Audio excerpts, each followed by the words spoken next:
Senador Jorge Viana, boa noite. Boa noite, Alan. Tudo bem? Tudo indo, né? Tudo indo, senador. Estou muito apreensivo. Antes de estar aqui para gravar o programa, tive uma reunião com o governador Tião Viana, com o prefeito Marcos Alexandre, da nossa capital. Falamos no Viva Voz com o ministro da Integração.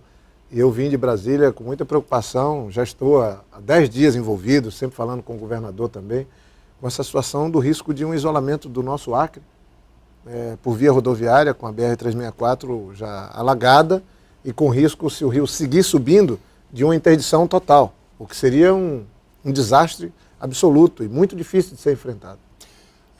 Em 1997, o Rio Madeira chegou a 17,54.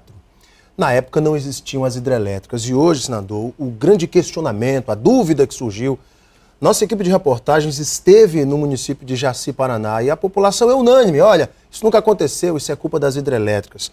O senhor é um homem que conhece muito bem infraestrutura. O senhor foi governador por 8 anos, prefeito de Rio Branco, conhece infraestrutura, é engenheiro florestal. Tem alguma coisa a ver? Essa preocupação é verdadeira com relação às consequências das obras dessas hidrelétricas para esta enchente?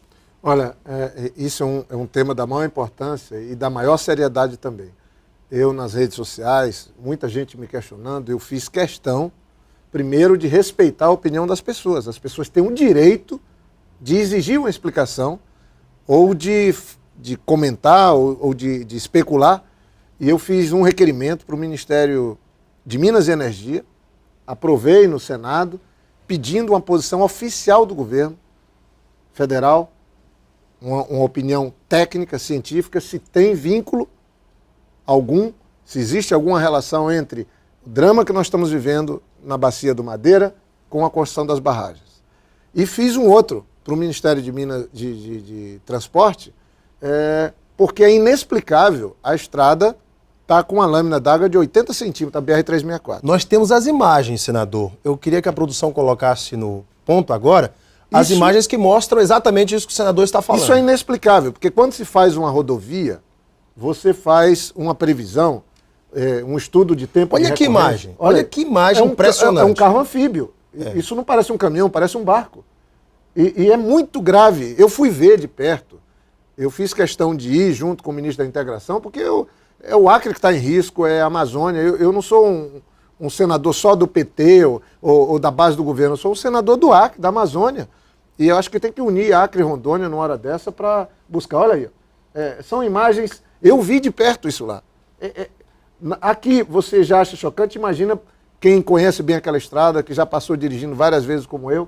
Quando a gente vê isso, é realmente alarmante. Nós aqui no Acre não temos noção, está tudo muito bem, aparentemente está tudo calmo, o carnaval está chegando, mas o governador Tião Viana, inclusive, tem tomado uma série de medidas, decretou situação de emergência hoje, o governo federal já está reconhecendo, por conta dessa situação que é muito, muito, muito, muito grave. Eu até cumprimento a TV Gazeta por essa reportagem. Olha só, a nossa equipe. As televisões de Rondônia também estavam querendo fazer isso, a TV Gazeta tem que fazer, porque o maior vítima dessa cheia está sendo o estado do Acre. Só a situação só não é pior por conta das medidas que o governador Tião Viana tem adotado, de conseguir avião, de conseguir buscar a solução de produtos vindo da Bolívia, do Peru. Do Peru.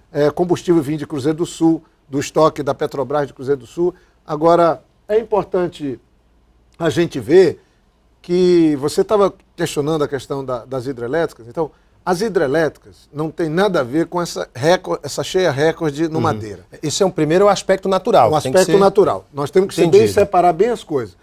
Essa cheia do Madeira é a maior cheia da história. Ela está 1,10 m acima da cheia de 1997 que você se referiu. Então tem uma lâmina de água no Madeira inteiro. Porque se fosse só as hidrelétricas, está alagado abaixo de Porto Velho, que não tem nada a ver com as hidrelétricas. Está alagado lá no Beni, na Bolívia, que também não tem. Agora, o transbordamento da estrada tem a ver com as hidrelétricas? Aí é uma pergunta que nós temos que deixar. Então, será que na construção das hidrelétricas, quando trechos da estrada deveriam ser elevados, como foram após a balsa, isso acabou sendo negligenciado? Pois é, essa é uma questão que nós temos que responder e dar satisfação para a população. Então, em vez de ficar fazendo o achismo, As hidrelétricas têm alguma coisa a ver, as hidrelétricas não têm. Eu acho que a gente tem que respeitar a opinião pública. A população pergunta, questiona. Claro, alguns que não queriam hidrelétrica também aproveitam para pôr sua opinião, e a gente respeita. Mas eu acho, como senador, tenho uma obrigação de ir atrás da resposta oficial, técnica, científica. Agora, eu posso afirmar, cheia do Madeira, não tem nada a ver com a hidrelétrica. Agora, o alagamento, como a gente chama, da estrada, deve ter uma relação direta com a hidrelétrica. Ou com ações de negligência por não terem elevado a estrada. Aí então não custa nada se buscar esclarecer isso de uma maneira definitiva. Não é? Então esse é um problema que poderia ser evitável, senador. Não, e pode. Veja só, tem gente que fala, mas então está tendo esse problema por falta da ponte. Não tem nada a ver. A ponte pode se agravar ainda, porque o embarque do lado de lá do Rio Madeira está ficando submerso. Então, se seguir subindo mais uns 20 centímetros, vai ter que fazer o embarque para vir para o lado de cá, para o lado do Acre, alguns quilômetros abaixo. A viagem de travessia do Rio Madeira de um caminhão talvez fique demorando 3, 4 horas. Imagine a situação grave. Só que se isso acontecer, a estrada vai ter que estar interditada, como já está para Guajará-Mirim. A BR-425, eu fui lá ver, já está interditada. A ponte não resolveria esse problema, mas o alagamento da estrada, a gente pode resolver as duas coisas. Então a ponte já está licitada, isso eu já falei e estou repetindo aqui. A ordem de serviço já foi dada, porque tinha um esquema do dono da balsa, da empresa que controla a balsa, de nunca deixar a licitação acontecer. Então não tem justificativa para o atraso.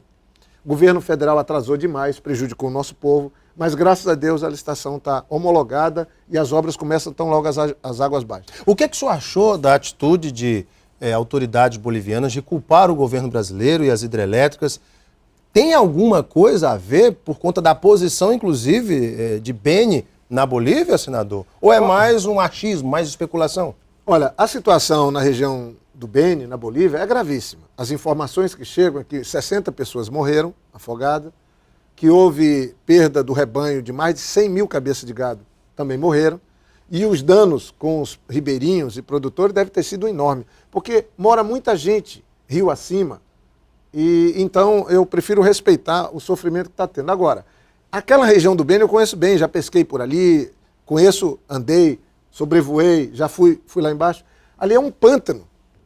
Ali é um pântano. O que houve, gente, no fundo, é uma grande concentração de chuva que nunca tínhamos visto. Aí eu não sei se é degelo, se é mudança climática, se é também em decorrência de muito desmatamento que ocorreu também na região, que a água vai direto para a calha do rio. Tudo isso colabora, nós não vamos excluir, porque o homem está cada vez agredindo mais a natureza. E a natureza está respondendo.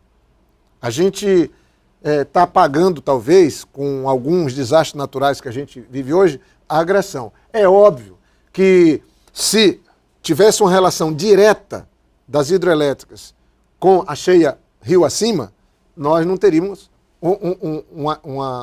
uma situação tão grave abaixo de Porto Velho, que fica bem depois das hidrelétricas rio abaixo. Por exemplo, o abastecimento de Porto Velho, os postos, os tanques da Petrobras, de uma boa parte desses tanques, está tudo submerso. De são gás. As bases, né? As bases. E é baixo das hidrelétricas, não tem nada a ver com as hidrelétricas. Então, mostra que nós estamos tendo uma grande cheia mesmo. Agora, eu não vou aqui ficar fazendo defesa, porque eu acho que eu tenho uma obrigação de buscar a resposta oficial, e essa resposta, sim, tem que servir para todos, inclusive para mim. Então, eu prefiro que a gente, nesse momento, faça o seguinte, é socorrer, tentar ajudar, está perto, está junto com o governador Tião, com o prefeito Marcos Alexandre, com as autoridades federais. Hoje, como eu estava te dizendo, antes de vir para cá, governador Tião Viana, eu, prefeito Marcos Alexandre, falamos com o ministro da Integração, na busca de criar alternativas para o nosso Estado não ficar numa crise sem precedentes se essa estrada for interrompida definitivamente. Queira Deus que não, mas nós temos que pensar todas as possibilidades. Existe a possibilidade, como o senhor falou, do rio ainda subir.